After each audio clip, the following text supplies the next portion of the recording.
Welcome back to Ozarks Fox AM. It's time to see what Cammie's up to. Let's take a look.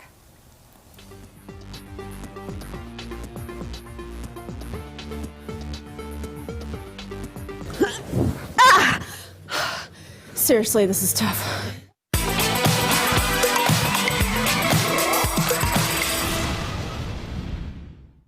As I'm going around the Ozarks and checking out all the different fitness options in our area, it is not fair at all to not talk about nutrition. So today, that's what I'm doing, and I brought in personal trainer Kyle Turner. He's actually my trainer to help us talk about food. So how does age, how does fitness goals, how does that all play into what you should be eating? So for me, when I have a client, I usually look at where do they want to go, where are they at, and where have they been. Mainly where they've been, because that gives a lot of detail of how we should set nutrition for that goal. The nutrition basics are still the same, kind of based on age for everybody. We should be getting enough protein, we should be getting our vegetables, fruits, fiber, water. Those are all important things for everybody to be doing no matter what. And how do you calculate like how many calories that you should be eating? So a great way to start, I usually start with calories, and the easiest way to figure that is basically take your body weight times 10 and then add a little bit based on your activity. So if somebody's working out 3 days a week, you might add 20% more calories. If you're working out 4 days a week, you might add 30% more. If you're working out 6 days a week, you might double the calories. Now, out of those calories, we also want to look at protein.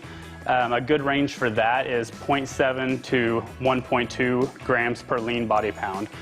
So that's usually the meat and potatoes of the diet, is just getting to where that habit is instilled. So when it comes to hydration, we're really looking to get at least half your body weight in ounces per day.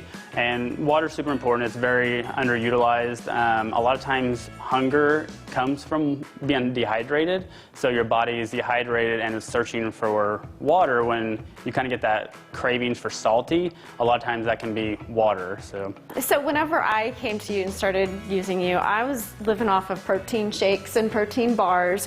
So you told me that I had to eat real food. So why is that? What does it have to do with digestion?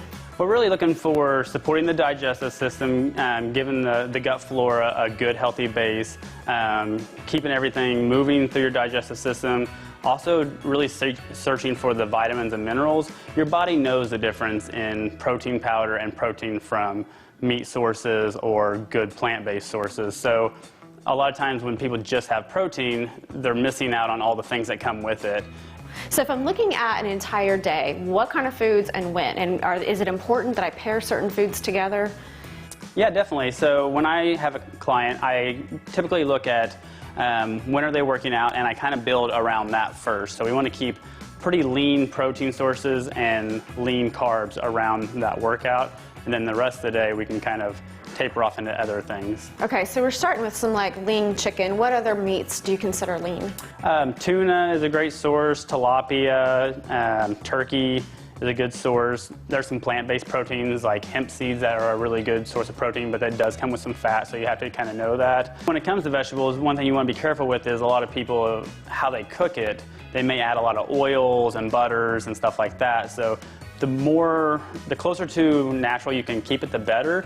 But then you get into the nuances of it. Some vegetables do need to be cooked because they have phytonutrients that can upset some people's stomachs. So you really got to kind of know like what vegetables work for you and base it off that. So let's talk supplements for just a minute here. You know, I could walk into any store and just see walls and walls full of supplements, and it's a little bit overwhelming.